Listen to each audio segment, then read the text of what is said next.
is beautiful.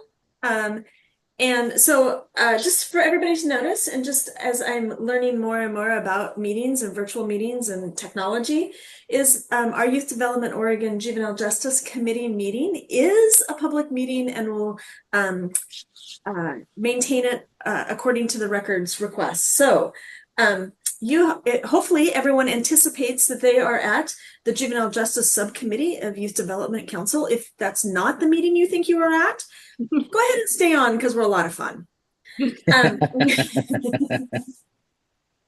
We do have a pretty busy agenda today, and hopefully lots of time for discussion. I'm going to have Joy call the roll call of our members, so that we know who is here that are members. I'm not going to dismiss everyone that's not a member that's joining us today. Please put your name in the chat so we know who you are.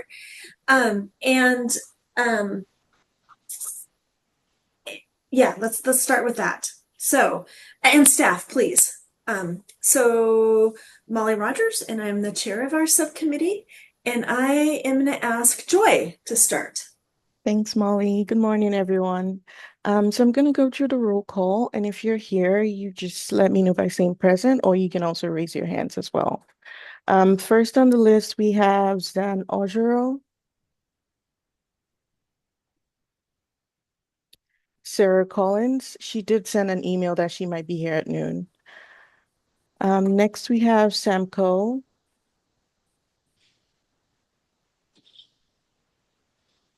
Kim Lay,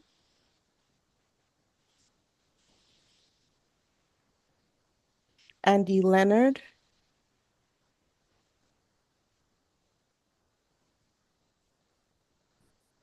Tabitha Lewis,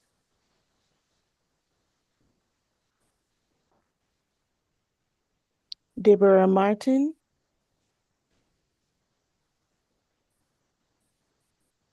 Christina McMahon. Hi, everybody. Thank you. Molly Rogers.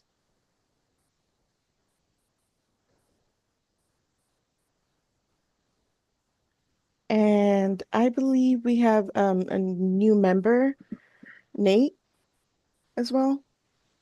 Hello, I'm present. And I think that Jeff Justison has been officially appointed to the YDC. Yes, is that correct? Okay. Jeff Justison as well. Yep, I'm here. Thanks. All right. Thank you. I'll put it back to you, Molly. All right. Well, Joy, can you help me? Well, let's just bounce it. Joy to Nasia. Hi, Tanasia Bishop, Youth Grants Administrative Specialist. I'll bounce it to Cord. Hey, good morning, everybody. It's Cord Bucher, Deputy Director of Youth Development, Oregon. And I will pass it over to Lawrence. Thank you, Cord. Hello, everyone. Good morning. My name is Lawrence White, Racial and Ethnic Disparity Coordinator. And with this, I'll pass it to Anya. Thank you, Lawrence. Good morning, everyone. I'm Anya Sikin, Associate Director of Youth Development, Oregon. And I think I don't see Brian's face, but I see his name, so hopefully he can. There he is. Brian, I'm passing it on to you. Good morning, everybody. Yeah, Brian Detman. Good to see your mostly smiling faces. Oh, wait, Annette cracked a smile there. I see it. Thanks, everybody, for being here. I may be off camera, but I'm here.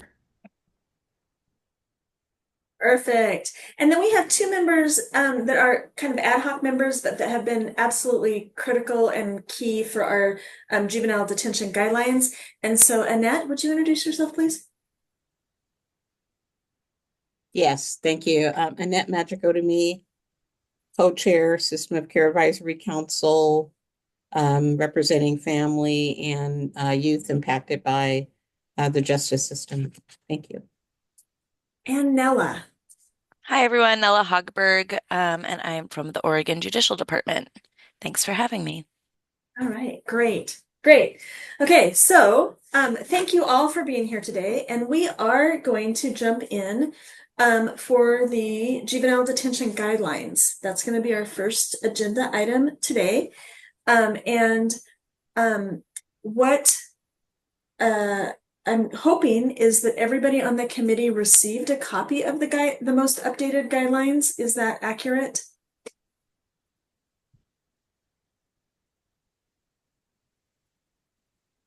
Yes, I did. Perfect. Thank you. Thanks. I need verbal affirmation. Thanks, Chief. Yeah. I just had it pulled up. Okay. And so what you will see is that we are now officially calling them the 2025 because we actually think we have a pathway forward to get them approved at the December Youth Development Council meeting. And so what was actually received now was the official draft for us to consider. And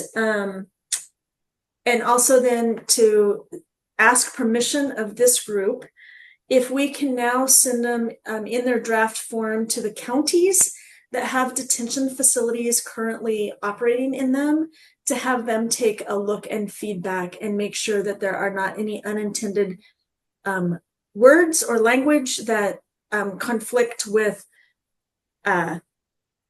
statutes as we understand them, or just have them take a look at them from as our best approach and best kind of editing for them. And so I kind of want to just get thoughts and feedback from the committee members. Molly? Yes, Christina. You said just send them to the counties with the detention facilities, which makes sense. You have the subject matter experts there, but I'm just curious, is there a downside to sending them to all the juvenile directors? Because I know even though I don't have a detention facility in the county I'm in now, I have a vested interest, right? I want to make sure that the kids that I'm contracting to place are cared for well and have their rights honored. So the only reason I'm suggesting that, I'm not trying to come in at the 11th hour and change it up, is just that we're so close to the finish line. I don't want to have it just go to 10 counties and then other directors chime in and say, oh, what about this? It's sort of like, that moment in a wedding where the minister says, speak now or forever hold your peace if you have any concerns about these two getting married. It's kind of like that moment. We don't want to just keep going because everyone has worked so hard. This has been amazing. I've been involved in several of these processes over the last 21 years, and this by far has achieved a whole new level of inclusion and input. So it's going to be exciting to have it finalized. So I'm just trying to think about making sure we don't keep stalling out because we have stragglers with comments. Love the idea. I think that that's something anybody else have any thoughts on that? And I need to make sure I open it up. We have some juvenile directors that are on that aren't necessarily part of the committee. Yeah. Your voices are not limited. Please, I can't see all of your hands, so just come off mute and weigh in. So this is an inclusive space. So I don't think that's a problem at all. I like the idea, Christina. I think it's great.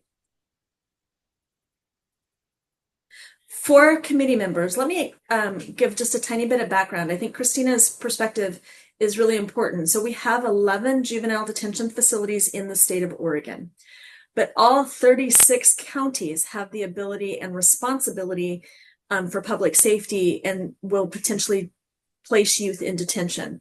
Mm-hmm. So while there are 11 facilities that bear the responsibility of implementation of the guidelines, there are 36 counties who have a vested interest in it. Does that make sense?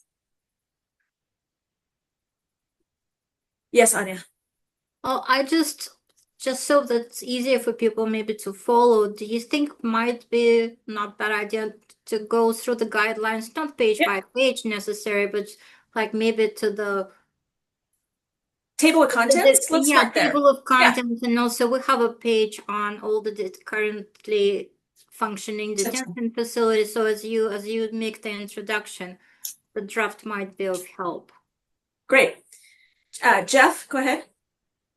Yeah, I didn't mean to derail where we were headed, but I would echo what Christina said. Having in my previous life worked at Norcor and being in a county where Norcor sits, there's numerous counties that use the facility, and the input from some of those specifically would be pretty valuable because there are some juvenile department directors that juvenile departments that use the facility a lot and are really good at feedback on these types of things. So I would agree that sending it out to everybody might A, elicit some good feedback, but B, not derail it after it starts to go out to everybody. Yeah, I think there is some guidelines that these really are where we're headed, and that if there's input, it needs to have some clear reasoning behind it, because this committee was very thoughtful and put a lot of work into it. But yes, I agree. I love the idea of doing it to sending it out. So the guidelines, I really appreciate Anya's comments. So we're not going to go through 129 pages. However, these are the topic areas that we broke it down to, and we did rearrange the order this time at the committee's request. And so it starts with just general administration and really starts with the purpose of detention. And that really is kind of the key that sets up the entire guidelines. Then we have the intake, admission, and release. So that's a very structured set of moments in time for youth, which is intake, and then how that admission works, and then the release.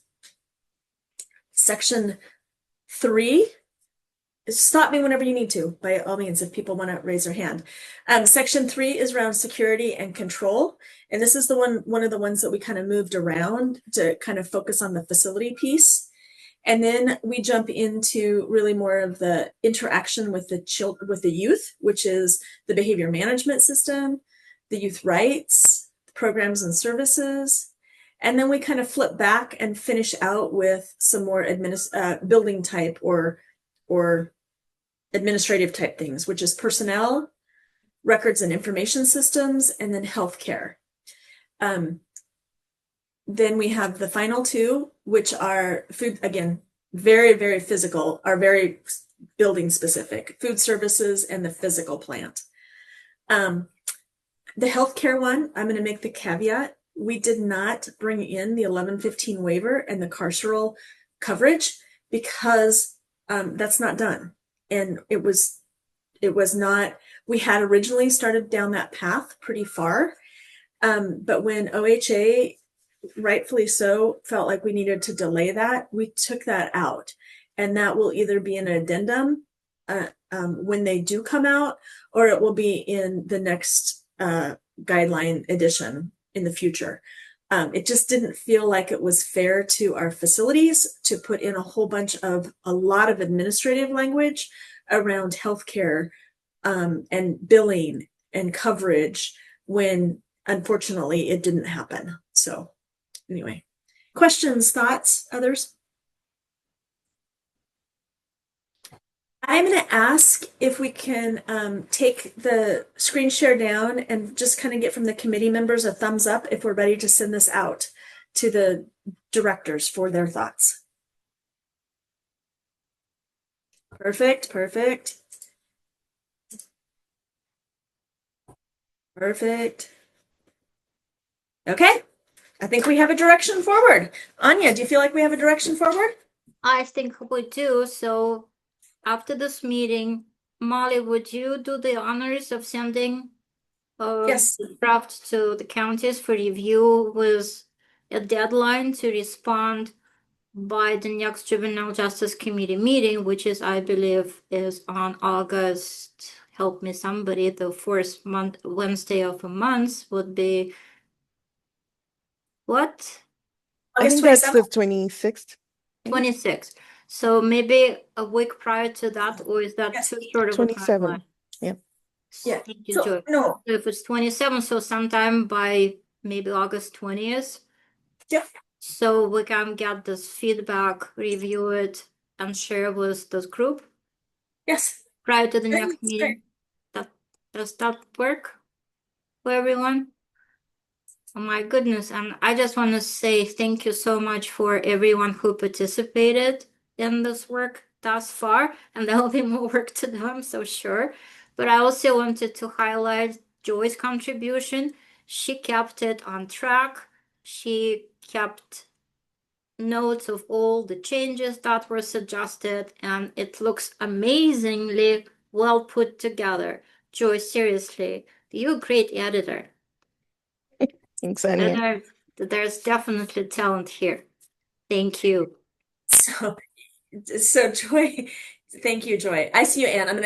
Annie, I'll grab you in just a second. I want to compliment Joy as well. We've had a couple of Zoom calls where she has just been able to track the craziness of editing a 129-page document. So thank you. Annie, do you have introduce yourself, please, and then sure, have a question.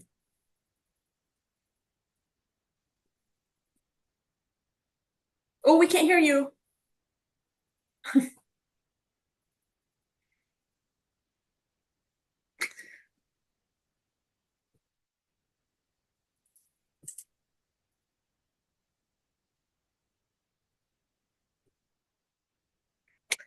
We can see you and we can see your hand, but we can't hear you yet. Sometimes if you log off and log back in, or I'm not technical. Annie, you can also put your comment in the chat if possible. Yeah, we'd love to hear it.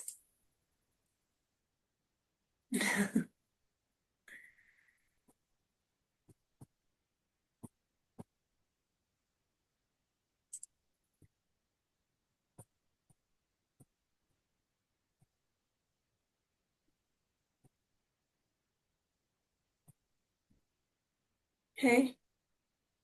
Okay, I won't wait. We'll keep going, but please jump in when we're able to get you to jump in because I'd love to hear your comment. All right. Next, I am going to turn it over to Cord, and let me set the stage a tiny bit for this. For Cord. So we are the Juvenile Justice Subcommittee of the Youth Development Council. And as you guys know, members of the council, we're very active, one of the very active subcommittees of the council.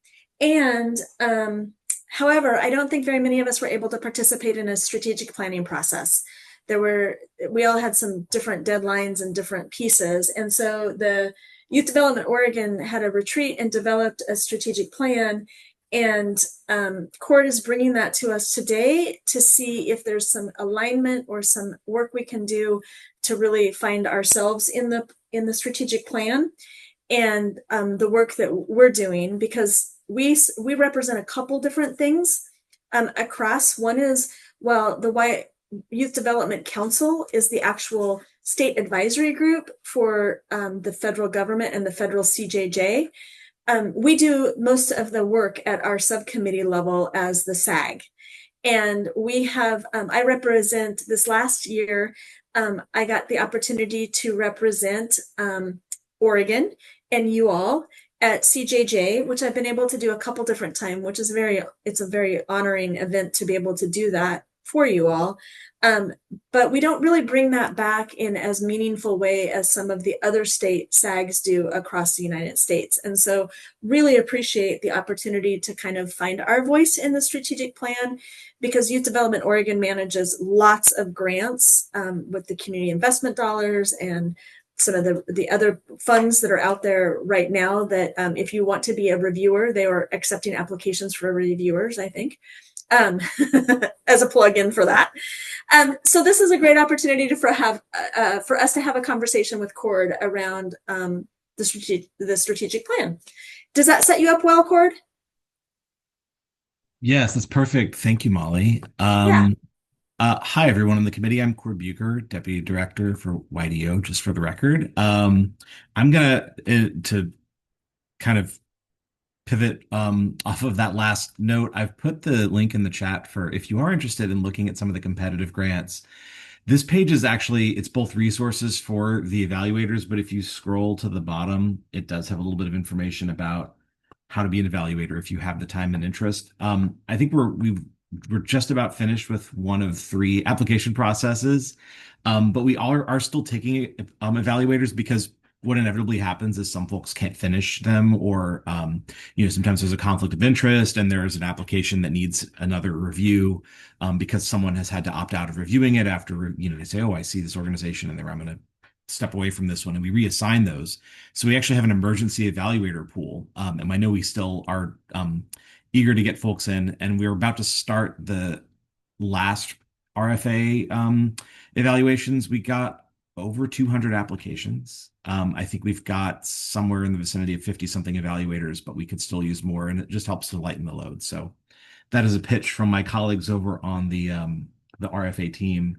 And I think just to make it easy, if you are interested, I'll put a second link, which is just a link to this, submit an interest, your interest in doing it. And you can work, if you had submitted for one of the three RFAs, you can be a reviewer on one of the other two. So for example, if you applied for a re-engagement grant, you may be able to review for community investments, assuming that the organization you work with has no applications and is not involved in any applications. And so you can, and we can talk to you about that and determine it. Our goal is to make sure that we're, addressing any conflicts of interest, potential, or real. And so, yeah, I'll now transition to the important topic, which is strategic plan. I mean, a couple of things just that I would add to what Molly said. All of that is true. I mean, I think several folks in this committee are fairly new and hadn't had the opportunity to be a part of our retreat process. Oh, hey, Joy, I see you have a hand. Cord, yeah, there's a comment in the chat from Annie. She said, can you work on one of the RFAs if you have conflicts on the other two?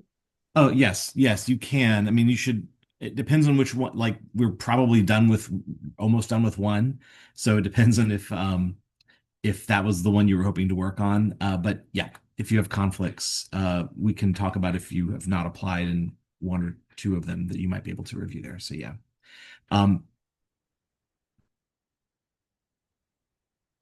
And I see there's another, Andy, to your question, there's a response in the chat as well. But the thing I would say in terms of why I'm here is that we started work on the strategic plan at the 2023 retreat. We did a bunch of work during the year, refined it in the fall of 2024, and then in the spring, we kind of finalized things, brought it for adoption. The plan is really intended to be updatable. We put language in there to just sort of really explicitly state that we know that things are going to come up, evolve, change, priorities shifted.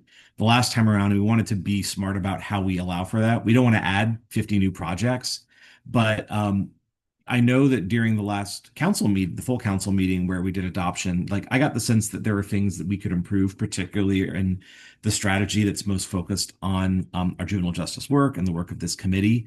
And so I'm here really for two reasons. One is to kind of look at that part of the plan and just have an open conversation about how, if there's language that can be improved, I want to try to fix that here at the front end, or get feedback on I think some of this, definitely things get lost in translation as I'm looking at our 50 sticky pad posters and trying to decipher things or capture some of the notes, or then talking with Anya. I know I don't have the depth of understanding of some of this, so there's probably ways that language can be made clearer. And then also, the other part of it is I'd like to just talk about how we can really engage the committee around strategic planning work going forward.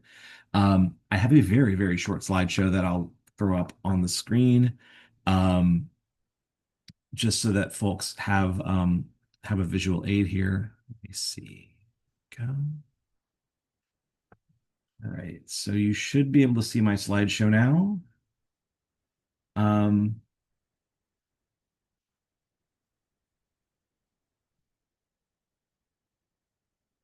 right. So as I said, I mean, two goals here. One is to just review, discuss, and clarify strategic plan elements, particularly those that are relevant to juvenile justice and the committee, and then identify ways that we can keep this plan relevant to the committee and active here. And I've got a couple of ideas to share and want to hear from you all as well on that.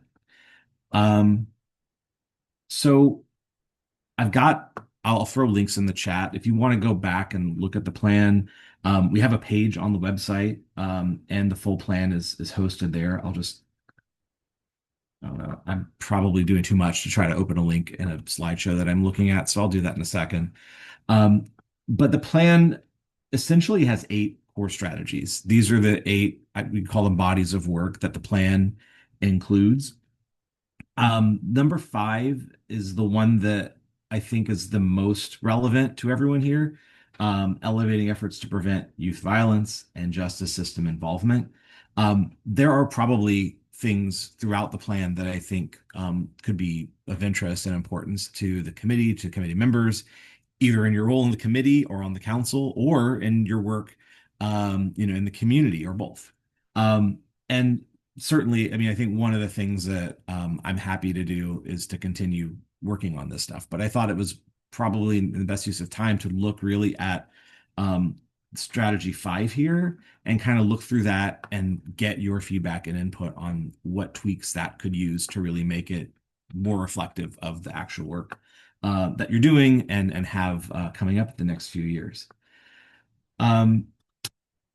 So this is what we have in that strategy. So the way the plan is organized, each strategy is broken out into a bunch of different projects. Project is like the best word I could come up with, because some of these might be, a simple task, and some of them might be months or years long, processes in themselves.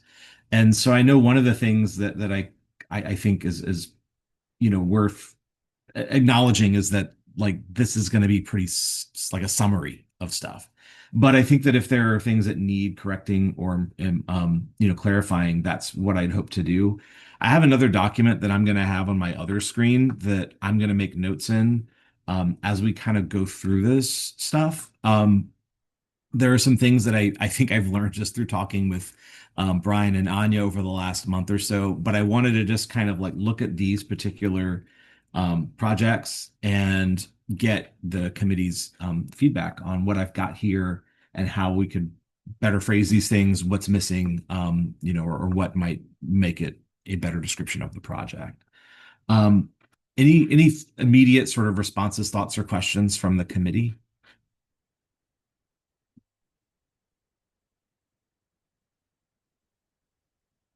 You can say the most wrong one is also an opening comment. Yeah. I can't see everybody, but I also, from the committee members, I'll give them a space and then ask anybody else that's on to feel free to. I want to go back. Cord. Oh, sure. Sure. Here. Go back to the. Oh, did I hit? Oh, yeah. Sorry about that. Yeah, you're good. There we are. All right. Try to make sure I'm in the right. You're good. Yeah. So I have a thought. I can't see everybody, so Joy, Anya, help me. But what I really do see is I don't see this as what I see missing is the partnership or the communication with our larger us. This feels very us focused. So I love the fact that we're going to implement the county and tribal plans, but I also feel like I think we cause the conversation in the development of the local plans. I don't know, Lawrence and Anya, you guys have both been around if we've done this in the past. I feel like, and Brian, Sam was here, any of our committee members, just it feels, I'm missing the back and forth with partners. Christina, anybody? So Molly, are you saying this in what we're looking at here seems to be too internally focused on either YDO staff or Youth Development Council members? Is that what you're saying? Yeah, I'm saying that it's more youth development staff, not necessarily what our role is as the committee, which is to cause the conversations. Right. So when I look at this list, project numbers, I think of them as actions, and I know action project is more like there's a beginning, a middle, and an end, right? But some of these feel like they're ongoing commitments for how we're going to do business, to me, right? Rather than just like a time-bound project. That's just the way my brain thinks, Cord. Just food for thought. when I look at some of them are very internal, like when I look at P28, implementation of new Title II 3-year plan and probation reform. Those are things the YDO staff works on, plus the Youth Development Council has said those are things we want to focus on. Versus when I look at like P29, complete development and implement training on new juvenile detention guidelines, develop finalized guidelines. So like the training, that's going to involve a whole bunch of, I think it should involve external folks that want to contribute to that. So not just juvenile directors, not just juvenile detention managers. I could see, we've got Nella on here from the courts. I could see the court folks wanting to get trained and have some input in the training, So I don't know if it would be helpful to go through, and if it's not something for today, court, that's fine.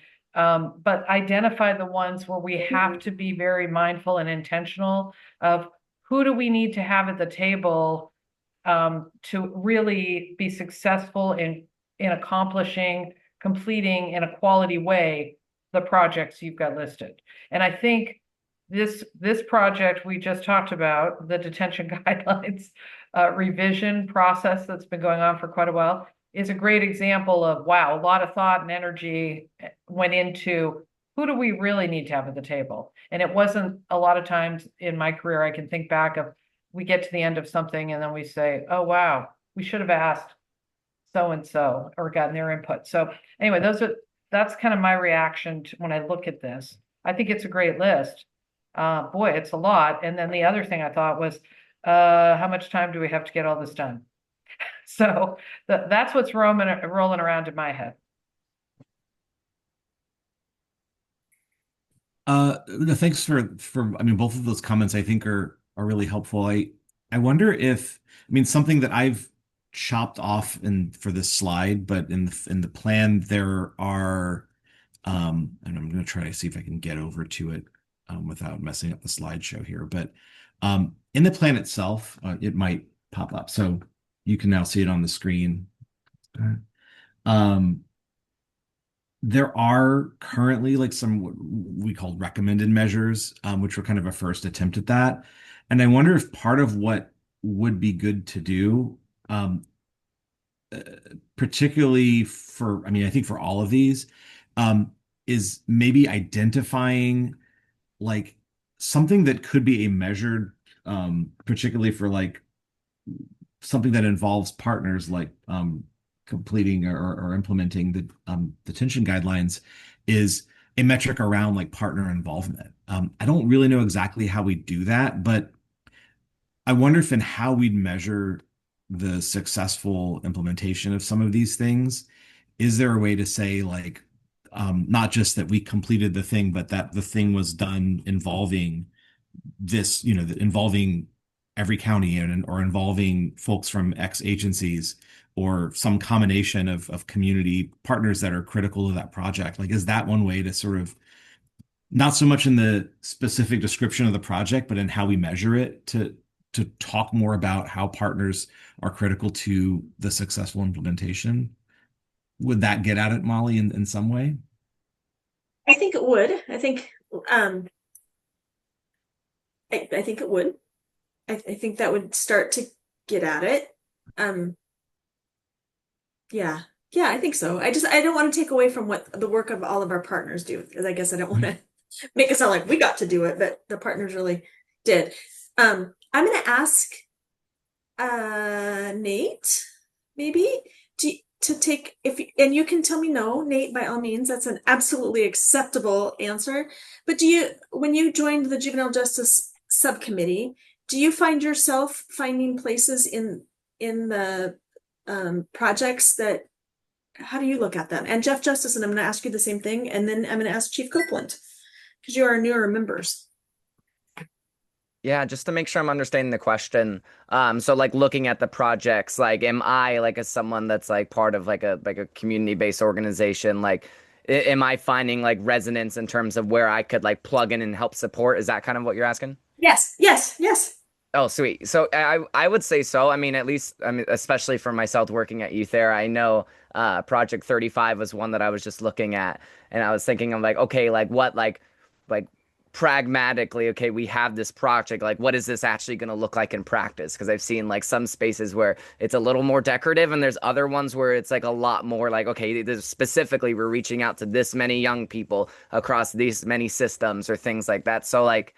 Sorry, I'm kind of like dancing around the question in a way, but to say yes, I do find resonance. I don't know explicitly where all the pieces would come into play and like where that involvement comes in. I think that's more of me just kind of like learning a little bit more about this process and like these projects, but hopefully that makes sense. But yes, I do see in looking at this, I absolutely see opportunity for collaboration to come in if it's supporting with like implementing the training of the detention guidelines and bringing youth voice to that, or just other measures of way of like integrating into here. I do see opportunity. That's exactly what I was asking for, Nate. Thank you so much. Others?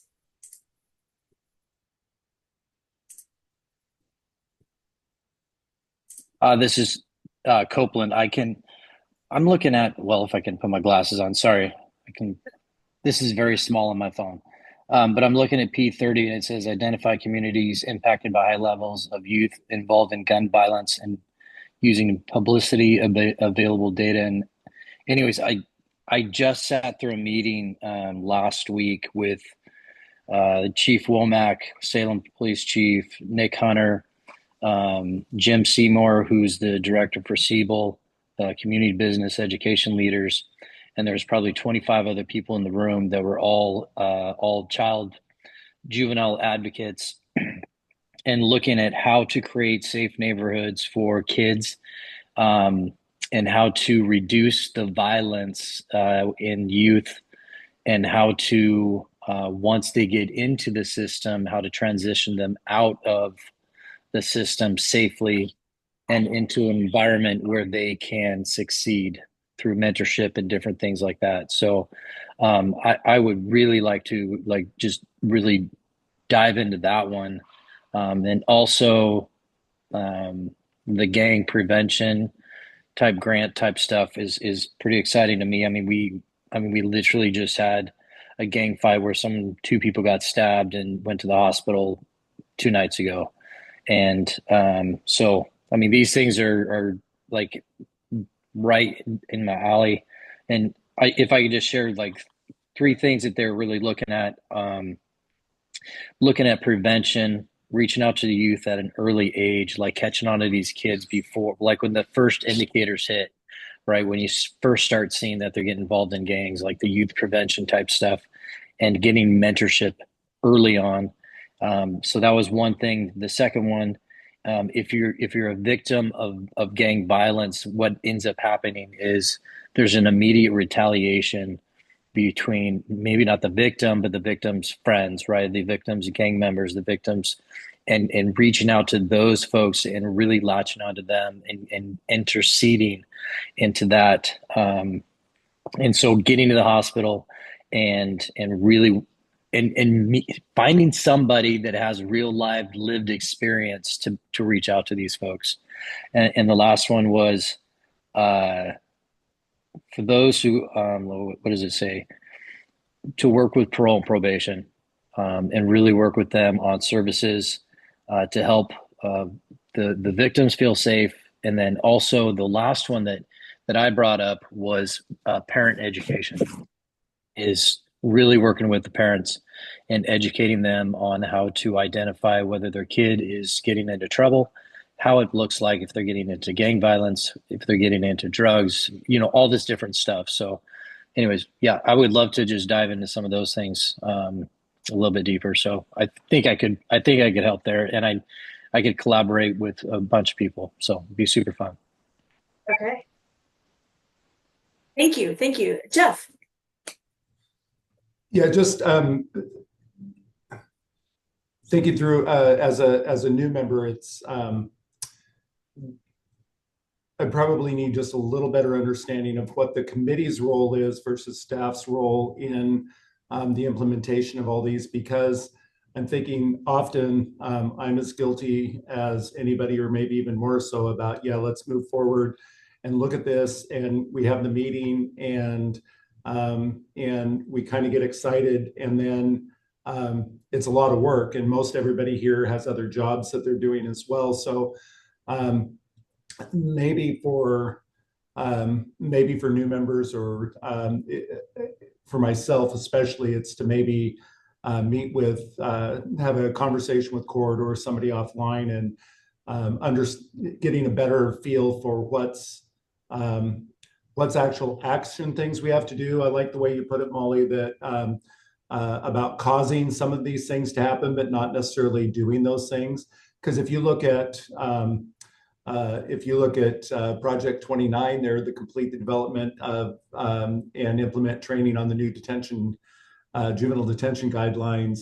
That was a huge lift for a lot of people over a long period of time. So again, just kind of understanding, getting a better understanding of what's actual work versus getting other people involved versus I guess that's my thought. No, Sorry. I super appreciate that. And Nate, thank you for your comment as well. And Nat, I saw your hand raised. Did you put it down, or are you gonna? Oh, you're still on mute.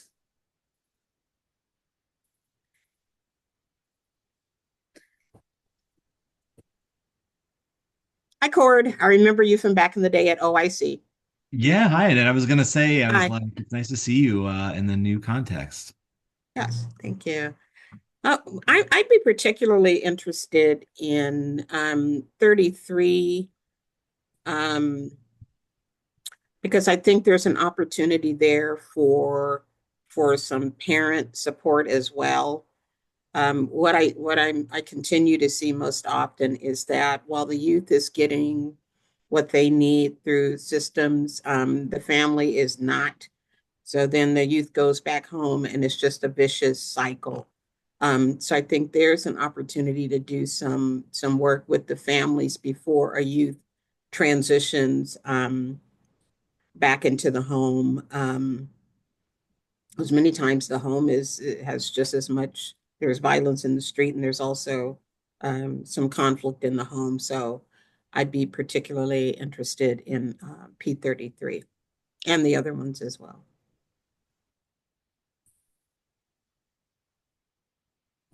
Cord, I hope we're giving you some good information. No, this is terrific. This is all really helpful. I've kind of captured some of this in the notes, and like an immediate thought I had, and maybe where it ties some of this together, we haven't told Abraham yet. We'll be doing that tomorrow. But Abraham Magana, who is on my team, and I don't know that he ever comes to the Juvenile Justice Committee, but we're working on updating our staff assignments, and we thought he has worked a lot on we're working on the redeveloping our violence and gang reduction competitive grants. He's been managing the grants to Gresham. So Gresham got the legislature to give them money for their the East Metro Outreach Prevention and Intervention Program, which is a pretty large and comprehensive youth violence prevention program. And that now is, thanks to this session, is going to be in our budget. And so it feels like there's an opportunity to link the work we're doing there more with this committee, or at least to give you more insight. And I think what Chief Copeland said, I think that we probably have an opportunity to learn from folks on this committee and have you involved in helping us to develop out, as we're rethinking this grant, what it can do. And I think, your comment, Annette, it's interesting because we've always struggled with the role of our grants in involving parents and families. That I think there's like this sort of tension between, like, we want our grants to fund programs for youth, but we also recognize the importance of resources for families, and how just doing something for a young person, I mean, sometimes isn't even very like culturally responsive. And I know of programs we funded in the past where they were like, parents showed up like for an entrepreneurship program, and parents are like, I want to get this too. And so this is, and I think that particularly in that, violence disruption work, I mean, and I know Annette from POIC and familiar with the CHI program and how that model really focused on families of the youth. Like, I think that's something that we should be thinking about as we're working on that. So that's like maybe an area of work that hasn't really been on this committee's radar because you have a lot of important stuff on your radar, but where I think there can be more collaboration, more conversation, because I think you bring a ton of knowledge and resources. Um, so that those are some immediate thoughts I have about like what I'm hearing. Um, and I see Chief Copeland, I see your hand up, so I'll pass it to you.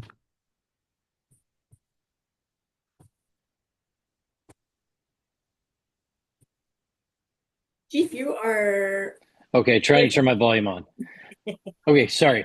So just a bit build on what Annette said. We have in Marion County, in the school district, Kaiser Police has the only 2 threat assessment police officers working in the school district.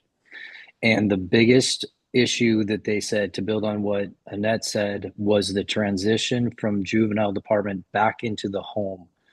And the when I was talking to them about what we do here, they're like, can you please just bring up something to do if we can work on a better transition, because it goes from a very structured environment where they have discipline, they have meal planning, they have a sleep time, and then they go home to chaos. And then everything that they worked on there turns to crap. So there's, just as a thought, as we're going through this process and somehow in this whole thing, as we're working through these things, that was one of the requests that was made for me to share. So I shared it. Done. I so appreciate that. We run a detention program here locally, and they have huge success in our 180-day program, and the transition back. Sam Coe's not on today, but man, has Sam been an incredible advocate for us in Oregon Department of Education. To implement the transition specialists from our detention facilities through the Oregon Department of Education JDEP funding.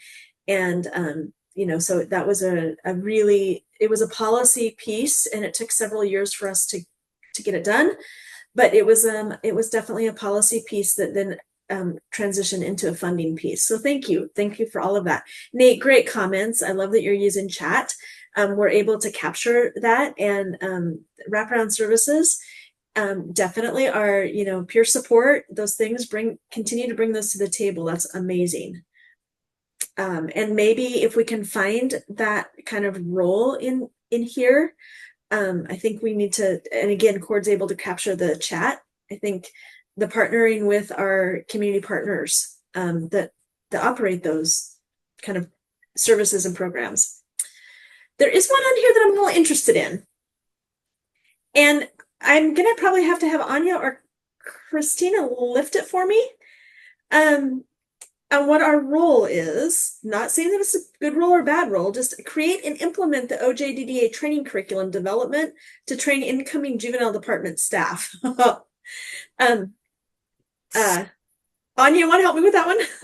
I will try. I think it's just either that statement either has too many words or not enough words. And I will hope that Lawrence, are you still there? Because I don't see everybody who is in the room. I think that's what it means is Lawrence worked really closely with the OJDDA training committee on adaptation of youth suicide prevention curriculum to the juvenile justice setting. I think that's what it means, but I don't think it was phrased correctly. And Lawrence also worked with the training committee on the racial and ethnic disparities and other type of improvements for the training not guidelines, the curriculum. Lawrence, help me. Did I say it wrong? No, Anya's absolutely correct. The wording is not ideal. Um, but what we're really trying to say is we want to partner with the OJDDA training curriculum team and the training team to lend any experience that we may have to offer in helping incoming juvenile justice department staff be trained. I did participate. I was invited to participate in some development of training and some bias review content. So that's kind of where this idea came from. We would like to lend our services and our expertise in any area that we are able to contribute to that training and that training curriculum. We don't create, we don't implement. We just ask that we can be invited and allow some input in some of that important work. You've invaluable input. But I think we need to just be careful that it really is owned by OJDDA. Christina. Thank you so much, Lawrence. I was just going to tag on to that a little bit. Last week, we had our monthly Oregon Juvenile Department Directors Association board meeting, and we have a training committee chair. Her name is Sonia Little Deer Evans. Many of you know her. She gave an update on what the training committee was doing, and part of that update was talking about how they are getting down to finalizing the updated custody and residential services training that they do. It's a 4-day training, and they've been doing the review for bias and updating some of the content. And a big part of her presentation on that was talking about the technical assistance that they got through YDO to help with the suicide prevention component and trying to, it sounded like it was very in-depth.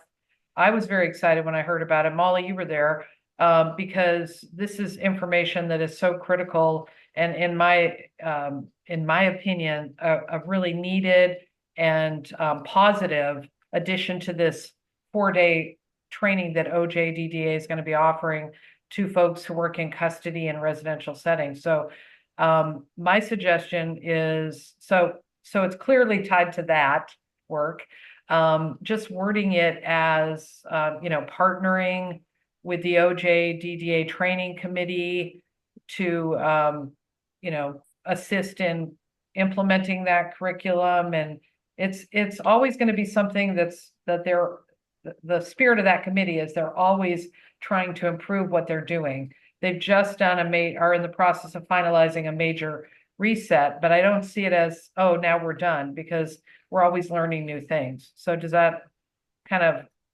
match up with what your experience has been on the training committee or with the training committee, Lawrence, and kind of the direction they're moving in? Would that language help?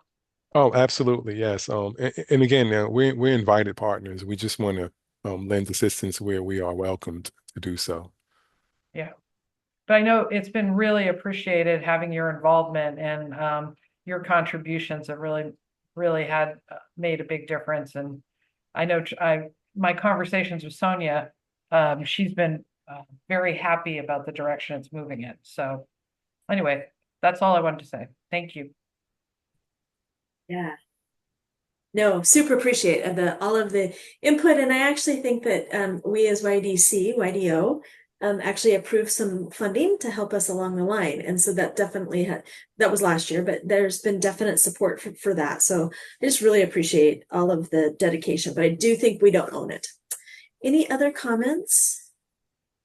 Oh, I'll just say that one is one where I think that is a perfect example of me missing things in my trying to, to capture what's happening without really being involved in it. Because what I was thinking of was the work specifically that Lawrence was doing with that committee and just not accurately understanding or putting it down. So that's one where I think I would actually want to revise the language to really speak to that we are partnering to support the work that is OJDDA's work. And I think like as far as updates go, I mean, I can share back with the committee, or we can just have for the committee to see any changes that come out of this.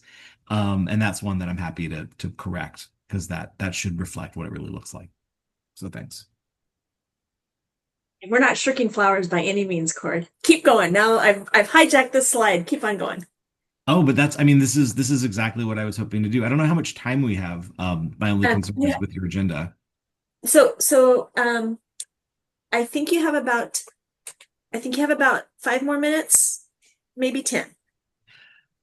Well, are there any other things in here that kind of similar to that one? Anyone is like, this doesn't quite read right, or this doesn't seem accurate, or it's in some way like confusing or seems to miss the mark in an obvious way? I definitely will say what I didn't understand was the distinction between the extended detention guidelines and the juvenile detention facility guidelines, which I think at some point was sort of combined in a version of this, but I think now I've distinguished those two things. And I'm also going to just update the juvenile detention guidelines to be the exact name of the document, so that's in here too. But if there's anything else like that, I wanted to get it. You can also, if there's something that, if you're looking at this or anything else in the plan, which I'll put it in the chat after we wrap, just because I can't seem to do slideshow and that at the same time. Cord, what I would ask is, after you've taken everything you heard back today, is maybe at not our August meeting, because that might be a really busy meeting, but one of our future meetings, you're always invited to participate. But let's have a discussion about it again, and any revisions that you do after hearing us today. For sure. That's a perfect transition to kind of the last piece here, which I can do in less than 5 minutes, which is how we keep this going, how we keep this plan something that's in sight for the committee, how I can support it, and how the committee can play a role in the bigger strategic plan work. I mean, one of the things that I maybe come to ask is we're about to launch what we're going to call the strategy committee. We'll keep it short this time. And that is really the place where the committee's main role is to just continue and track the work on the strategic plan, be a place for, I think, discussions around broader policy. And, as we get into legislative sessions, that kind of work may come up as well. But really, it's the strategic planning committee and its main function. But something I realized is that it would be very good to have somebody who is on each of the other committees also be a part of that committee. I know it's a bit of an ask, and not everyone has time to be on 2 committees. That one is not going to meet, I think, as often as yours. We don't plan to do monthly. We'll probably be quarterly. And you don't have to nominate yourself or anyone else this minute. But I think that if somebody wants to participate in that, that would be ideal. I'm hoping that we have at least one person from the youth committee and one person from this juvenile justice committee who are on the strategy committee. And there's two-way feedback where they are bringing priorities of the other committee to strategy, and they're coming back with, here's what I'm hearing there or what I'm seeing there, and have that insight. We're also, I mentioned staffing the committees. We're going to try to have staff who overlap committees as well, so that ideally there will be someone staffing this committee who would also be a part of the other committees too. So we're just trying to create more transparency between the committees and more awareness. I mean, for me, I'm going to be here for the rest of the meeting and maybe I'll be here at all of them just to kind of know what's going on and be to better understand these things, so I don't butcher them in the next strategic plan. But that's maybe the ask, is if someone is interested and has time, and you can follow up with me after, or you can check in with Anya or Brian and just say, hey, I'd like to do this, or at least attend the first one. And we can try it. And it could be revolving too. You could just say, hey, somebody from this committee will be at those meetings, and that would be ideal. I'm happy to come back and provide updates. And then if there are any other thoughts or ideas on how we can all, work on this, I'm happy to hear it. Okay. I'm going to leave that pause for a second. Perfect. I do want to invite you back, because I do want to talk about the measurements in a metrics in a future meeting, so that we are thinking about what our metrics are and how best to use those metrics. So again, it won't be August, but maybe September or October, Cord, we'll come back and have some conversations about the metrics. I think that's great. That sounds great. I appreciate the time you all have given me to talk about this, and I'm happy to come back. And I'll I'll try to, if there's anything that is worth sharing with the committee, I can just get it to Anya to share out with you, even if I'm not here presenting the next time. Great. And I really, so Anya, I appreciate you listening for the rest of the meeting because we're going to talk about some of our other kind of priority pieces. So Anya. Just a quick question to Cord and to all of you. Cord, did you hope to get a volunteer representative from this committee to the strategy committee today, or do you have time for them to think about it and You have time to think about later? it. I think if sometime maybe this week, if you could get back to me, and even it doesn't have to be the permanent envoy who's going to be at every one, but if someone is able to come, what I wanted to do was send an email to, there are two council members who I think have interest in being on the strategy committee. And then I wanted to try to schedule with those two people, and then whoever from the other two committees wants to be there, find a date that works for those four, and then we'll of course invite everybody from the council who wants to come. But in terms of trying to find a date that works, that's how I was going to go about it. So yeah, I think Nate, you and I have actually corresponded as well about your interest, and we're very happy to have you if you're interested. But I don't need someone to raise a hand today. Awesome, thank you. Um, And thank you, so Nate. You'll be awesome on that committee as well. yeah, and so if anybody has any interest, reach out to Cord, or if you have any questions, if you're a new member that maybe doesn't know how the commitment level works, give me a call and I'll talk you into it. So there you go. And we'll make time definitely on our agendas just for those updates from our members that are on the other committees. That's a great way for us to just have a quick agenda item to bring people back. Okay, I'm going to segue now to Anya and Brian. I think Anya, sorry, we're still with Cord. Oh, is he doing that? Cord, yes, okay. Cord has more for you. Okay, so Good let Cord me. stuff. It is, yeah. So let me frame it for just a tiny bit for everybody. So the Juvenile Justice Youth Development Oregon has been responsible since its inception for the juvenile crime prevention funding allocations through a partnership. There's 3 different funding streams that go together. They're the diversion funding streams, the Juvenile Crime Prevention Basic, which are both administered by the Oregon Youth Authority. And then there's the Juvenile Crime Prevention dollars, which are administered by Youth Development Oregon. And each year, or each biennium, it is the responsibility of this subcommittee to approve what is called the minimum grant amount. And the minimum grant amount is the floor for every county to receive funding.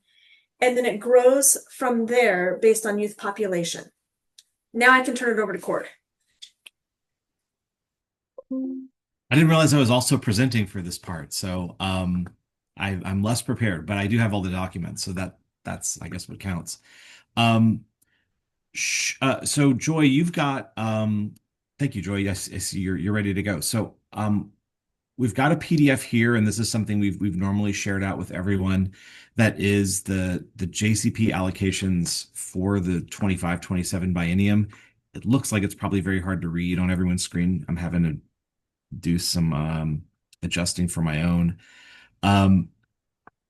But I think as far as the minimum grant goes, so we do try to increase the minimum grant every biennium. What we've put forward here is the minimum grant going from $70,000 for the biennium up to $75,000. The minimum grant, essentially, as mentioned, this is all based on the population of youth ages 0 to 17. So counties that have a youth population of 0 to 17-year-olds that is below 10,000, that's essentially where we get into the minimum grant level. So you can see like Columbia County is the first on this list that has an allocation above 75K, and they're at 10,505 youth in that population group. the next one down, so Malheur County, the largest of the minimum counties, is 8,100 youth. And so, and it goes down from there. So this is all until you get to the tribal nations. This is in the order of the county youth population size. And so we also have, every biennium, the minimum award amount is also the amount that we would allocate to each of the 9 tribes as well. So you can see that here on this table. Anya, I don't actually know how you kind of go about if there's discussion around the minimum amount proposed and how the committee sort of addresses that. So I'll pass it back to you for the moment. Oh, sure. Thank you. Oh, this is my moment.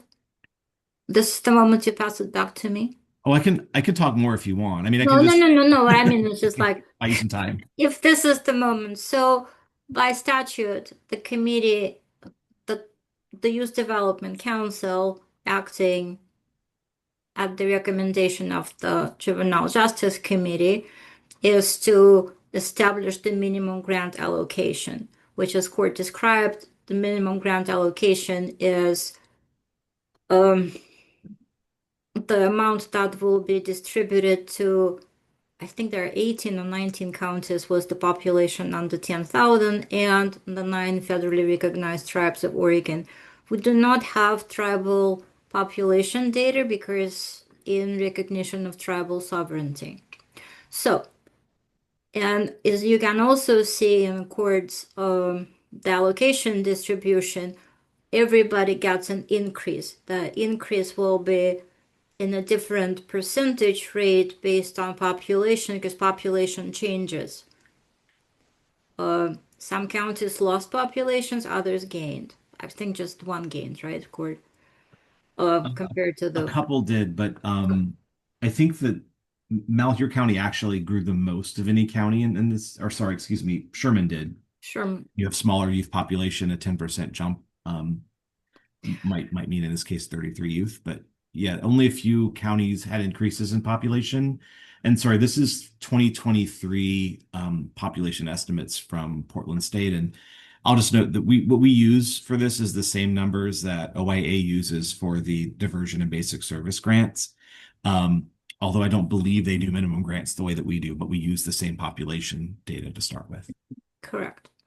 So I think the question for the committee is, would you support the minimum grant allocation increase from 70,000 per biennium in the previous biennium to 75 in the current one? Yes, that is the question for our group today, to make the recommendation that be the minimum grant. And then the population is set actually by statute, I believe, or administrative rule, but I know it's already set. Can I I'm having sort of seeing this for the first time. I have always been a fan of supporting the minimum grant allocation being increased each biennium because costs go up and those smaller counties don't have the same, like when I think about Clackamas County, the same infrastructure and other partnership and leveraging opportunities because of where I'm located here in Clackamas County. I can tap into other things. So when you are implementing a program, you don't always have the same resources to tap into to support that program in those smaller counties. I totally get that. The thing I've never seen it broken out like this. And I understand that the cost per individual youth is going to be more expensive in the minimum grant counties. That makes sense. The reaction I'm having to it is from having the data is when I look down at the bottom there, and this is no disrespect to Gilliam and is it Sherman? When I look at the number of youth and I see it jump, it's like, what is that? 193 per youth and 376 per youth in Wheeler. I say my instant reaction goes, okay, well, did their population go up? Like, was it such an increase, if they had of youth that were involved in juvenile justice? And I know we're not looking at that. We're only looking at the youth population for that county. Like, we don't have 85,000 youth involved, 0 to 17 with my department, obviously. But I'm struggling. I don't want to say it's not warranted, but is it warranted if they really haven't had an increase in their juvenile justice, who they're serving? I'm not saying no, I'm just thinking out loud here because I always want to be supportive of the minimum grant counties, but if you're looking at that from kind of an equity standpoint, which I'm trying to do, that's a lot per individual youth, and that's a big difference. And I know in the past I've had the large counties have gotten very upset with me. I'm thinking some of my retired friends who I love, who got very angry at me years ago when before it became Youth Development Council, when it was JCPAC, Anya, and we voted to increase the minimum grants during a very tough biennium for the budget. And they got mad at me and they said, well, that's taken away from us in the big counties. And I said, you got to look at this holistically. So I'm a fan of looking at it holistically. I'm just asking the question, and I'm really hoping this won't be translated to people in minimum grant counties that Christina doesn't support you and the YDC doesn't support you or whatever. I'm just asking the question. So Christina, I actually really appreciate the question, and I think it's a larger policy discussion we need to have in the biennium, and bringing those partners to the table to really flesh that out. I do know when I first started in Wasco County, I wasn't a minimum grant county. We actually were above the list, and the money went so small that we got bumped down to become a minimum grant county. Back when Anya and I first started, there were a lot less minimum grant counties than there are now. And so I appreciate it, but I think we need to I think we need to open a table and have a discussion on that piece during the biennium, because the argument, well, it's not necessarily an argument, but the discussion point is if you're supporting an employee, right?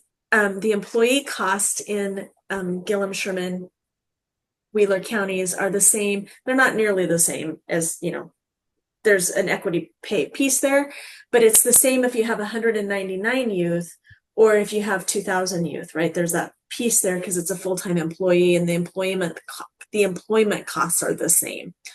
And so there's that break piece. But I think it's a conversation to have with all of our counties. Anya, go ahead. So if I may. Yeah, absolutely. I don't know if cost per child is really a good metrics to discuss, because it's really the cost for prevention. Because the point is, like, the statute requires to establish a minimum grant. It does not require to assign a certain number of youth to that minimum grant.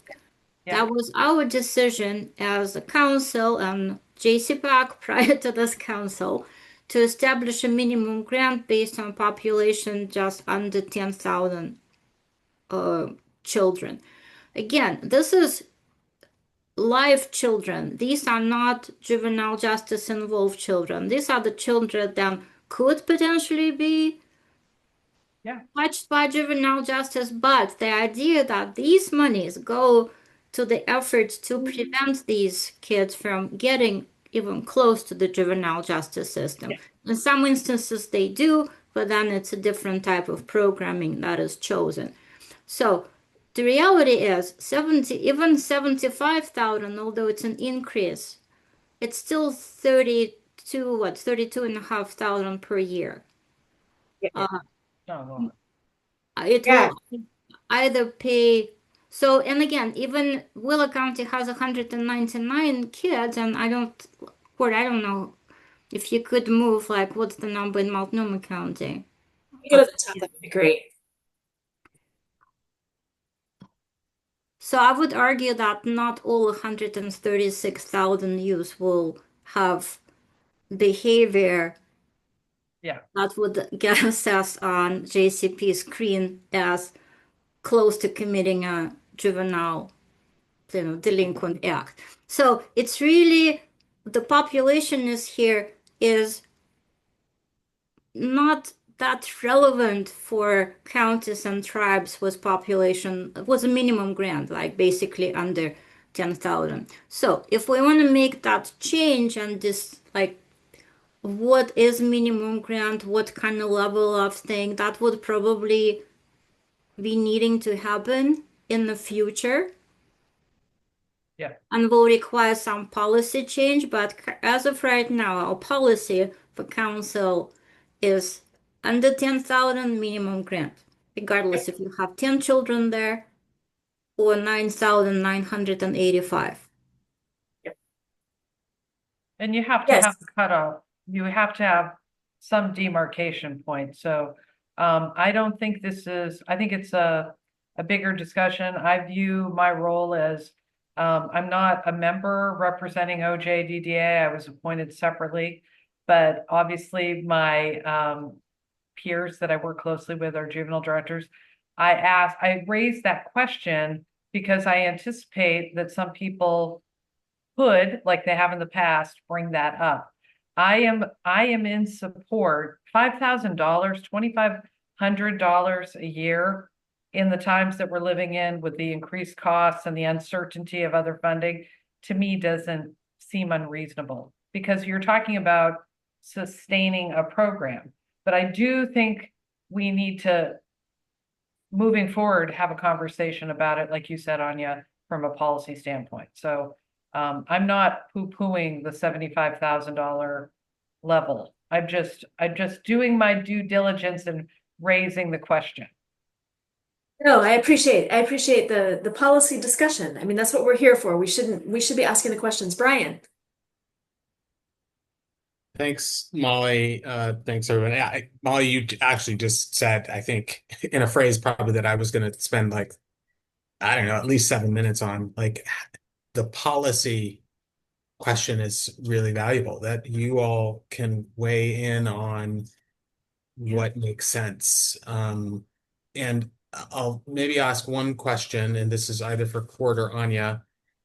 Is use of the population data in either rule or statute for us, or are we using it because we know the folks at OIA are using it for basic and diversion?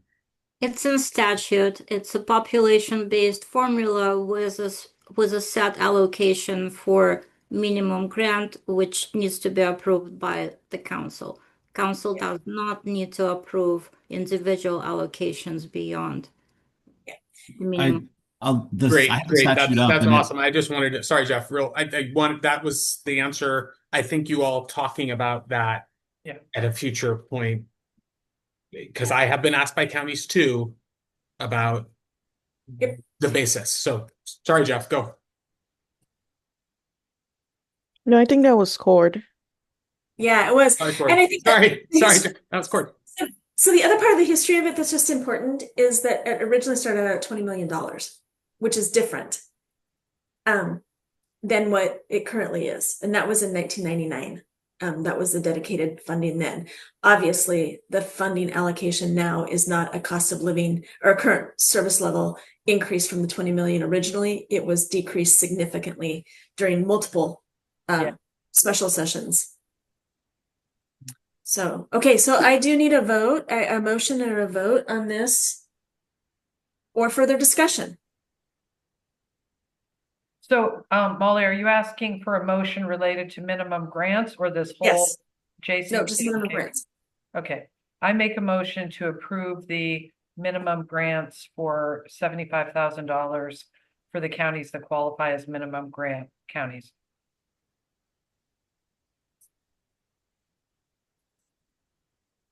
I cannot correct your motion, but could you include tribes as well? Oh, I'm sorry. Yes, sorry. We were just talking about county population. Sorry, Anya. My motion includes counties and tribes. Do we have a second from the committee members? I don't know that we have a quorum, so it's probably going to be a consensus build to move to the council. So I will second that as chair. Is there any further discussion?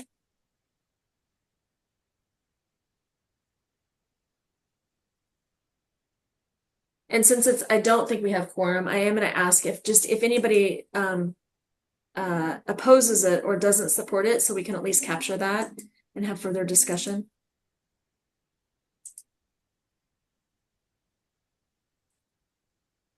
And how I will present it at the thank you, everyone. As I will present it at the council is that there was consensus amongst the members that were present, but we did not have a quorum for a formal vote. Does that seem acceptable? Yeah.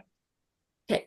I am going to ask the next piece, the federal compliance and the updates quickly on that. I am actually going to ask who's been on the committee the longest here? Who's been on our I think it's probably going to be Christina. Christina, No, I'm going to ask I who think else it's has been on Dan Coe. I know, but he's not here, is he? That's what you get when you're not here. I know. No, I'm going to ask you to step in. I have a youth emergency going on right now, where I need to step out, because I need to support a staff person. And so, Christina, will you please take and chair the rest of the meeting? Thank you. Yeah. I drive with my eyes closed all the time. No, I don't. Okay, so Anya will guide you. Yeah, the next. So we were just about to start in on the federal compliance data report. Is Lindsay? Is Lindsay on?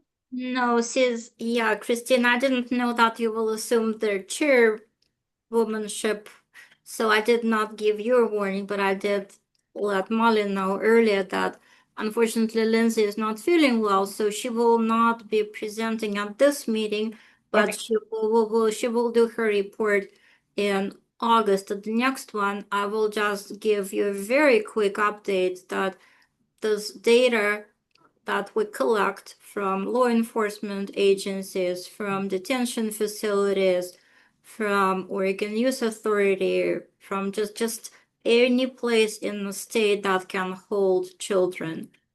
And then those reports are compiled and Lindsay works with the numbers and it all comes down to one-page report.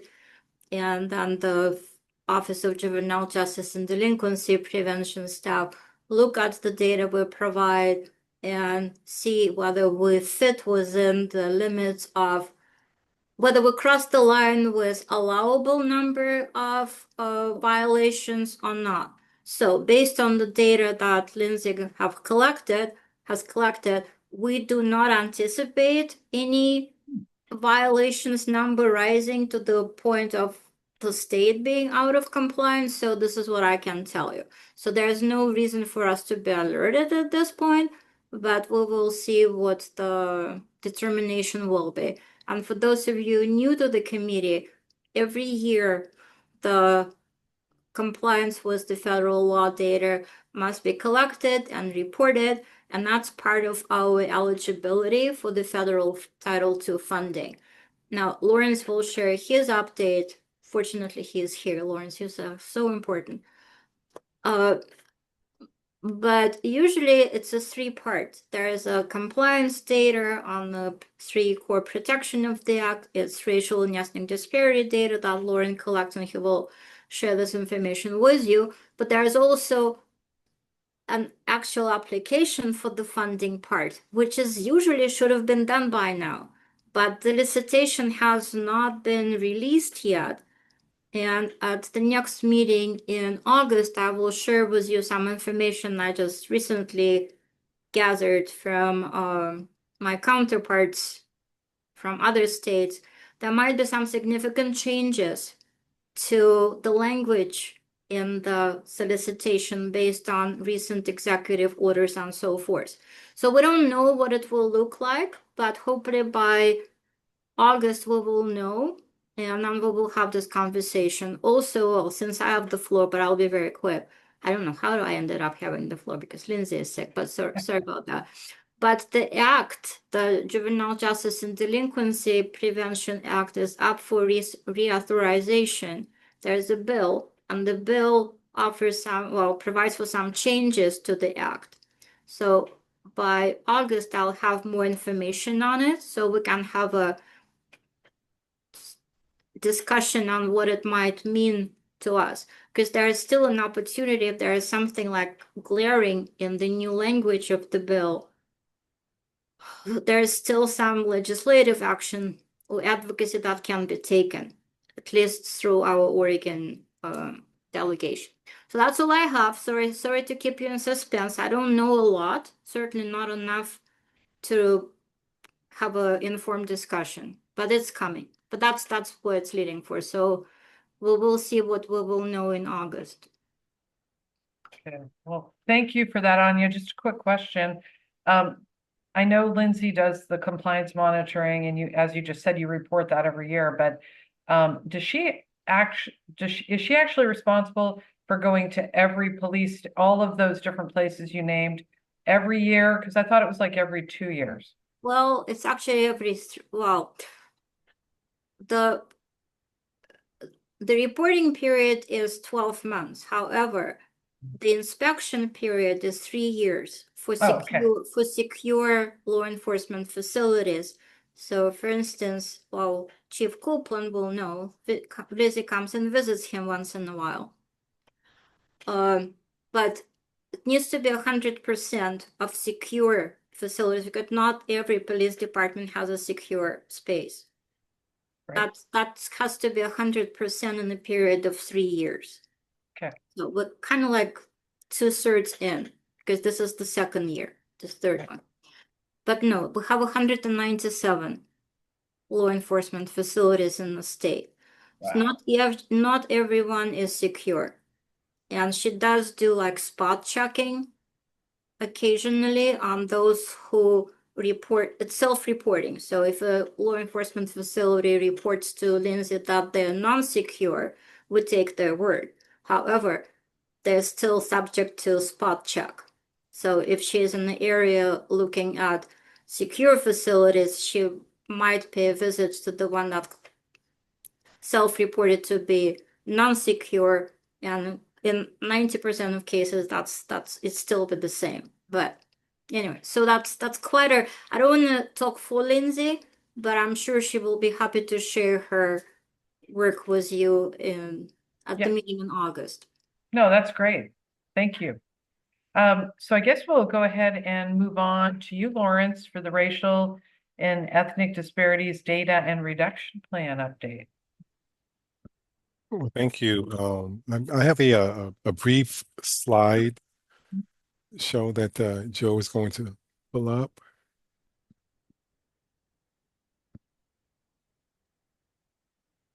Lawrence, can you see the screen? Yes, I can. Thank you, Joy. So good afternoon, everyone. Lawrence White, Racial and Ethnic Disparity Coordinator. Again, thank you for your time. And like Anya mentioned, there's 3 parts to what we submit to the Office of Juvenile Justice and Delinquency Prevention. My portion of that is the Racial and Ethnic Disparity report submittal. And the Racial and Ethnic Disparity data and reduction plan submitted to the Office of Juvenile Justice and Delinquency Prevention, OJDDP, for this year actually follows a 3-year continuum format implemented by OJDDP in 2024.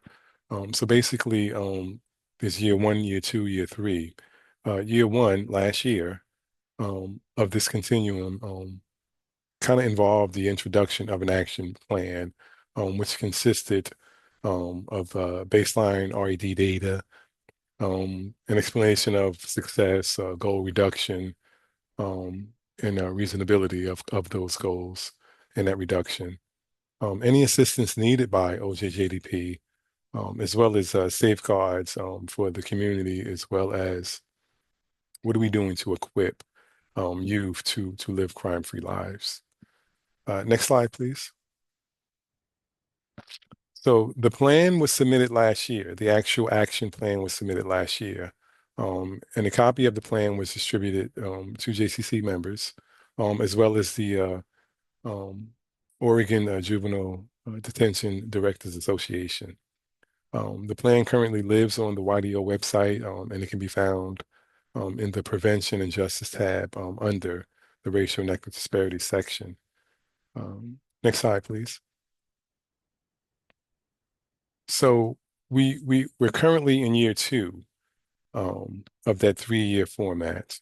And in year 2 of OJJDP's implemented 3-year continuing format, this year is considered an update year. So what we do is we kind of look at what has been accomplished, what are some of the challenges, what are some of the areas that we can improve in, what are some of our wins. So we're really just kind of monitoring where we are based on what we've submitted last year as our foundation. Next slide, please. So let's see. Just give me a second here, please. So in this update year, no new plan is necessarily required. If we feel strong about what we've submitted last year, our plan, we believe that it's a valid plan, something that can work. We just kind of stick with it and make updates and improvements as we go along.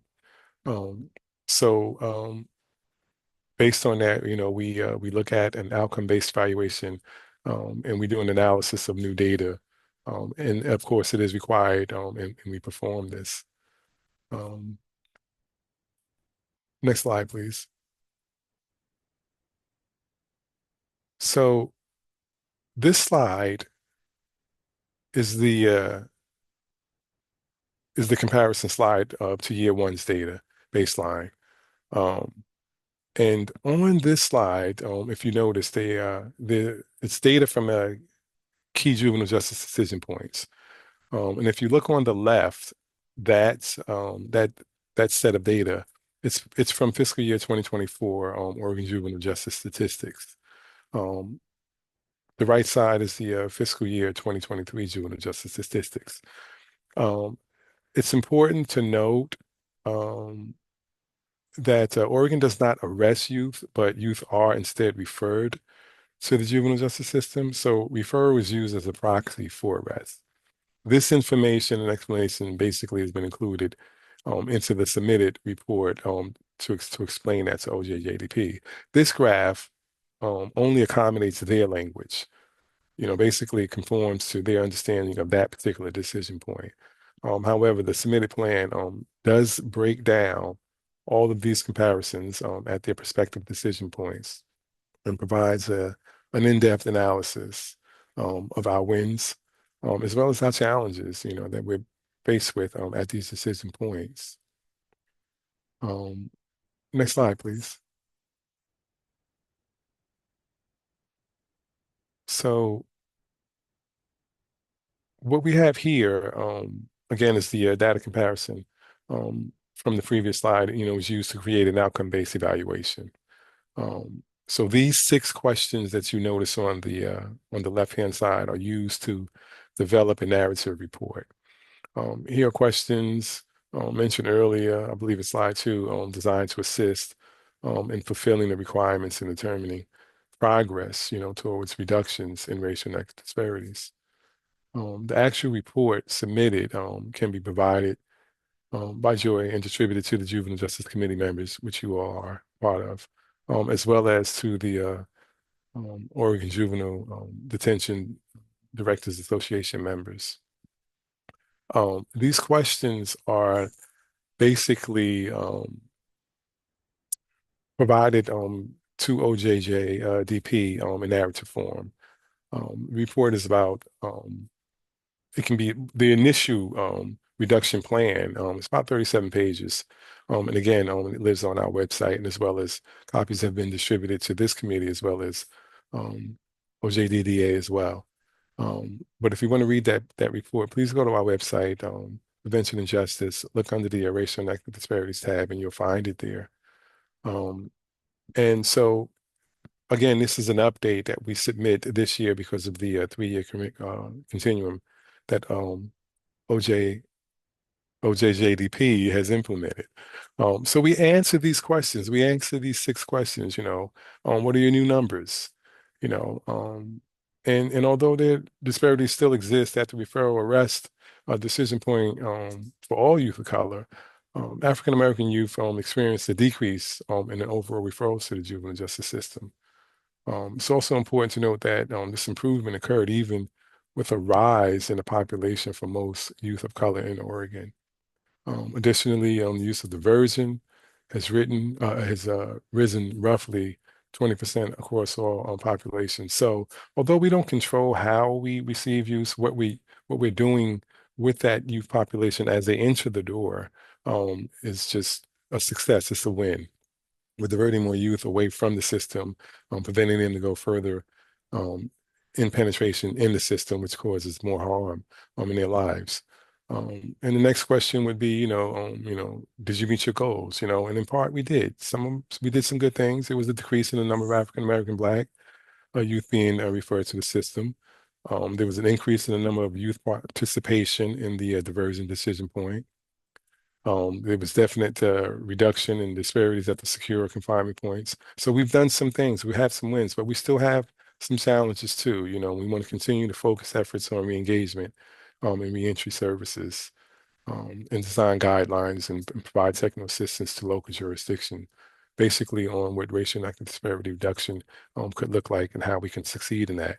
All of these things are in the report that was submitted, as well as, what drove the success, the ongoing collaboration with our statewide juvenile justice stakeholders, as well as just being, data-driven, and how that has played a huge role in achieving the successful outcomes. We look at the data and we understand the story is being told, and we're achieving more comprehensive understanding of what data really means and what that story is really telling us.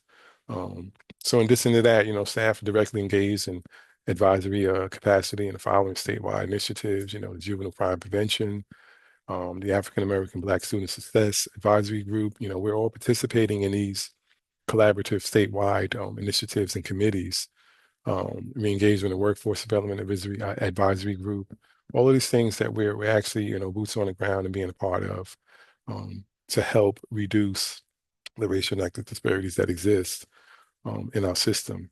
And then you ask, how can OJJDP help, and of course, we try to get as much help as we can from those partners as well, and from that support, ongoing consistent communication between them and us, continued access to training and technical assistance resources. We can never have enough tools in our toolbox. So anything that they're offering, we try to take advantage of.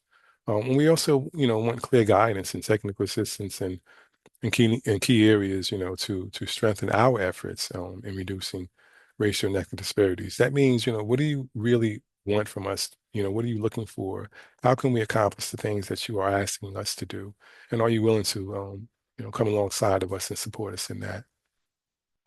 And then lastly, I think one of the questions was, how do you equip juvenile justice offenders to live crime free? And we do that, by supporting local and focused efforts through community investments, identify and remove system barriers and gaps, working through our collaborative partners. Our goal is to reduce disparities and achieve equitable outcomes. And when we do that and equip youth with the tools that they need to be successful, the whole system is successful and we meet our goals as well. And we just engage and continue to re-engage and advance youth learners. All of these things, we do. We champion a strength and science-based approach to youth development. And we really focus on applying a lens grounded in equity, inclusion, and access. We try to be fair. We try to be equitable. We include all those. And it's not just about racial and ethnic disparity. It's about our most vulnerable youth, whoever they look like. And we provide that access to them. And then we go on to, what are our goals for next year? And it's basically, preserving and expanding partnerships, to enhance opportunities to know these stories, through data sharing opportunities, through narrative reports, through just building relationships across the state. We're pursuing probation reform efforts. We're prioritizing delinquency prevention. And we're really focusing on reducing racial and ethnic disparities critical decision points within the juvenile justice system.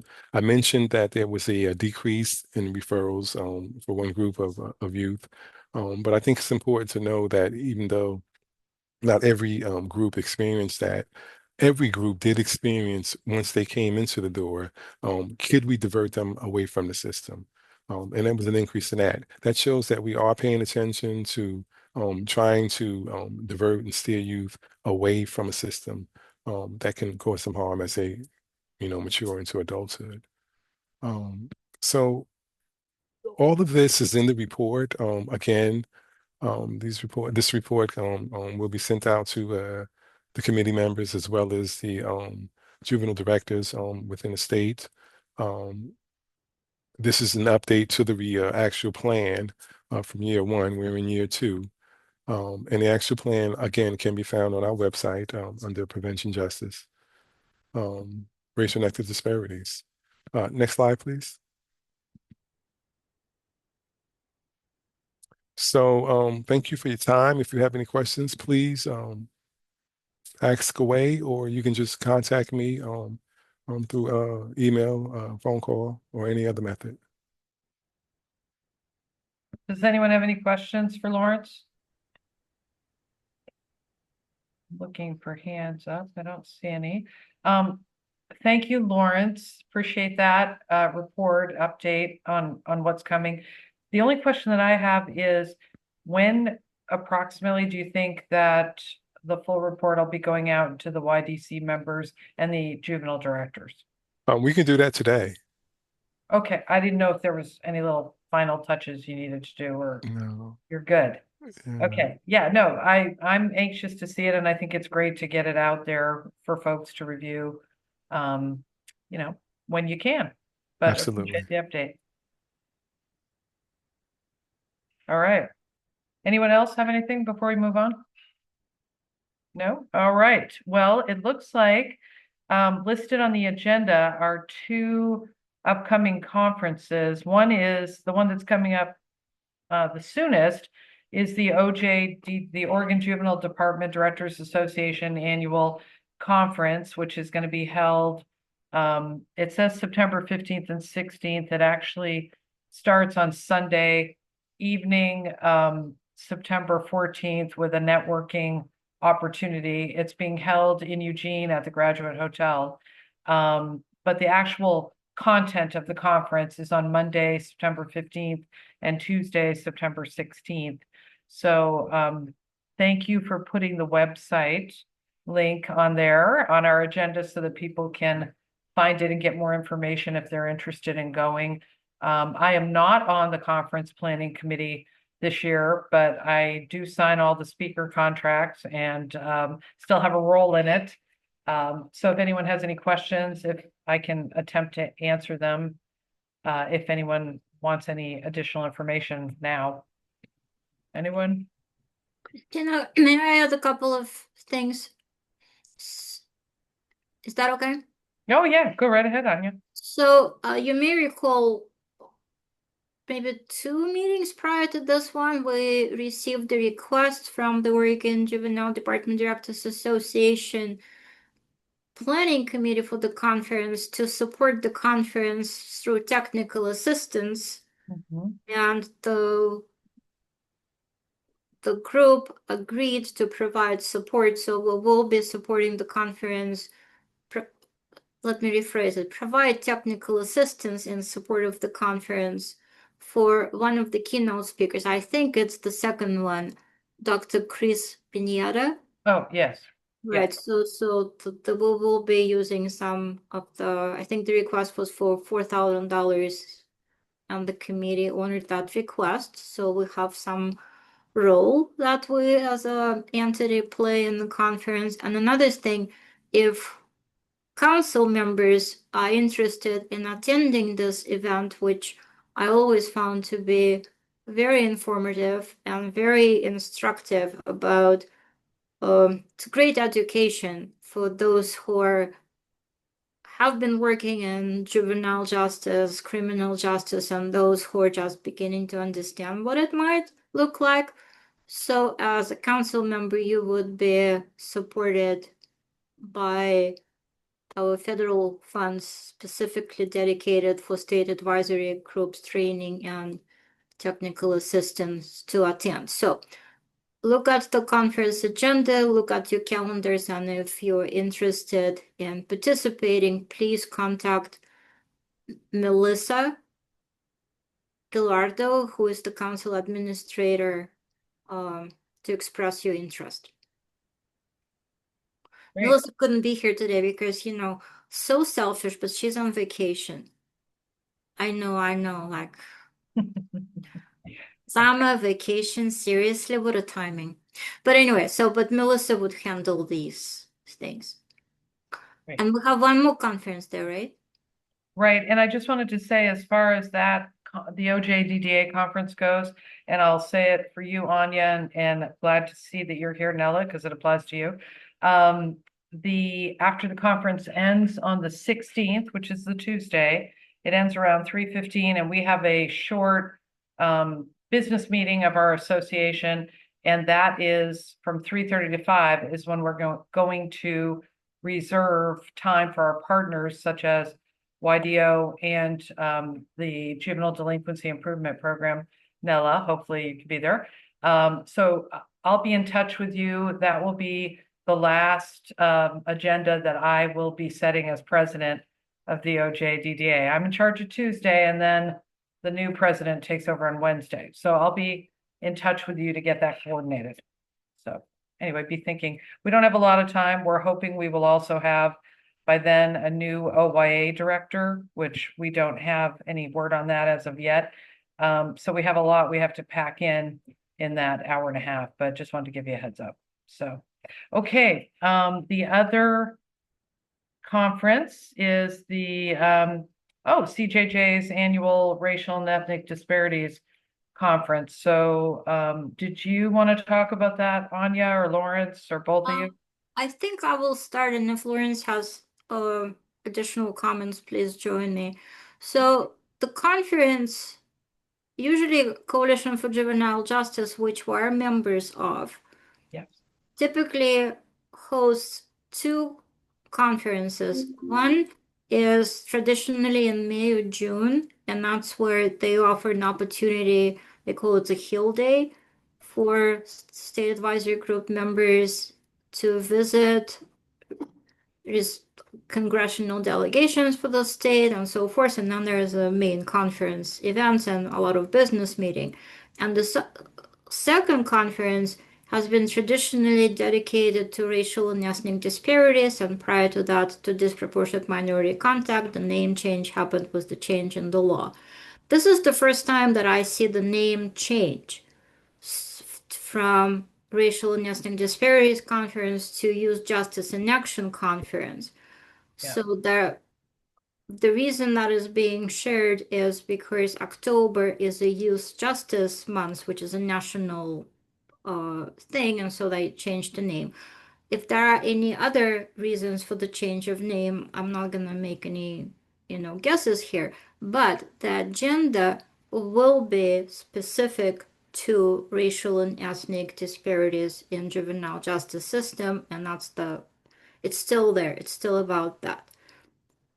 Again, I will let Lauren speak to it, but same applies to the conference. As state advisory group members, you're encouraged to get education through attending statewide, like local and national conferences. So if that's something that you would be interested in attending, same thing. Please let Melissa know. And Lawrence, do you have, hopefully you can have some more information that I don't. Basically, yes, you've done well explaining it. It's their annual RAD conference. And yes, you are correct. They did also the name basically to let it coincide with the Youth Justice Action Month. They call it YJAM, Youth Justice Action Month. It's a national initiative. It's been going on for years. Just recognizing youth, being a part of a youth justice action for the month of October. I went to this conference last year, and it was in Seattle. I actually sat on a speaking panel These conferences are very rich in content. It's a great networking opportunity. I would highly encourage anyone who is interested in expanding your networks and really understanding just some of the challenges that youth, our most vulnerable youth, are experiencing, and some of the ways that we could help, some of the actions that we can put in place in our own systems, in our own spaces. Just a lot of good content always at these conferences. CJJ does an amazing job with this. They really focus in on this topic, and they offer so much. So it's definitely not a waste of time. It's a valuable resource that you can add to your toolbox. Networking, and just to really having a broader understanding of how we can help our most vulnerable youth. So I would really consider attending this conference. Great. Any questions for Anya or Lawrence on that? No? Okay. I don't know if there's any other business, Anya, that you're aware of, or if anything was planned for that item. No, I think we've covered it, but I also would like for you to pay attention. Nella just put a note in the chat. Nella, do you want to say a couple of words or a few words? That's great. Until 1:30, how many words you need to say? I would love to. While we're plugging conferences, our Juvenile Justice Summit is coming up in November, on November 7th. It is virtual. Everyone is invited. There's no limit to registration. The focus this year is on juvenile risk assessments and also on local collaboration. So we'll have some kind of like post-conference questions in the final hour of the conference or the summit. Will be time set aside for folks to meet with their jurisdictions if they'd like to, or they can schedule another time if they'd like to go over some of those post-conference questions that we will be sending out just to start conversations in localities for just court process improvement for delinquency cases. We have a really great keynote speaker who just did a keynote for our judges conference in June. Her name is Dr. Gina Vincent. She's out of Massachusetts. She's kind of like the godmother of risk assessments. So we're really excited for folks to hear from her. And then we'll be spotlighting a few different counties, including Plymouth, Lane, and Washington County. Some cool things going on in those counties. So really excited and hope that everyone can make it. I think for registrants, we're hopefully going to have some recordings. If the time doesn't work for you, hopefully parts of the summit will be available online. Sometimes that's hard with contracting these bigger, more, some of these speakers are hard to get recordings available for, but we're going to work on it. And yeah, the registration, I put the flyer in the chat. And if you just click register on that PDF, it should take you straight to the registration and you should be all set. Feel free to share the flyer with folks. I think the QR code has been a little finicky, so we're working on getting that fixed. But that's all I have to say on that. Thank you. Yeah. Great. Thank you for sharing that, Nella. I've heard a lot about this as you've been going through the planning phases, and I am not going to be able to go because I already have another commitment, but I'm going to be sending people from my department to it. It's Dr. Gina Vincent. If you haven't heard her speak, she is phenomenal. So I wish I could be there, but not enough to cancel my vacation. Just being truthful. That's totally fair. And I've appreciated, Christina, your help on the planning committee, and also just your recommendations for the system partner spotlight and everything. So really excited. Yeah, well, you're welcome. Okay, anyone else have anything before we adjourn? We have 3 minutes left. No pressure. All right, well, I'm looking forward to working with some of the new folks that have joined the committee, and I hope you all have a great rest of your day and appreciate all the great information that was shared today. So we'll see you soon. Bye. Thank you. Bye. Thank you. Thanks.